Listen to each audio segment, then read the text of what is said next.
Well, to talk a bit more about this deal, I'm very pleased to be joined now by Joseph Bahout. He's the director of the Issam Faris Institute for Public Policy at the American University of Beirut. Welcome to the programme, sir. Thanks for joining us.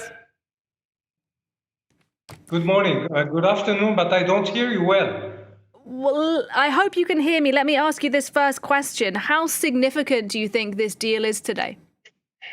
I think it is quite significant. Of course, we shouldn't give it too much importance, but it's very significant given, first of all, the length of the battle so far in Gaza. It's the first serious lull, if it comes into effect, since almost 50 days. So it's important for the people of Gaza. It's the first respite probably that they are having, the first breathing moment or space. Second, it shows also a little bit the change of, let's say, the political equation. Israel is coming to the idea maybe that it should start to find a political exit to this war, and this is maybe a prelude to that. Also, it shows that certain parties like the US, Qatar, and other Arab parties are able to effectively and efficiently mediate in this conflict. Now, the questions that remain pending is, first of all, if this truce will be respected for 5 days.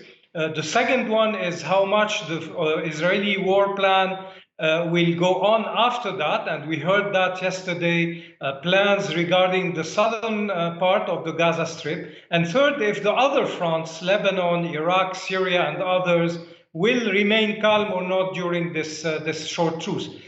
So it's an important step, of course. It's a small turn in the conflict, but it's definitely not the end of the conflict. Well, let's talk in a bit more detail then about some of those issues you just raised. First of all, do you think it is likely that the truce will be extended beyond the initial 4 days? I'm very skeptical. I'm very doubtful for many reasons. First, because the exchange of prisoners and hostages is partial. It's not complete. So Israel will probably feel that it has to keep the pressure on Hamas in order to negotiate the second batch of hostages.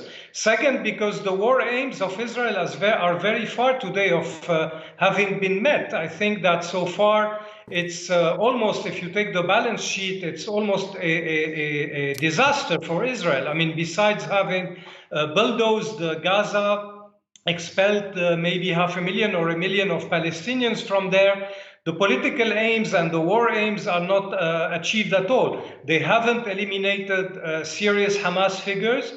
They have not yet seized any convincing, let's say, asset of Hamas. And we don't know anything about the post-war plans.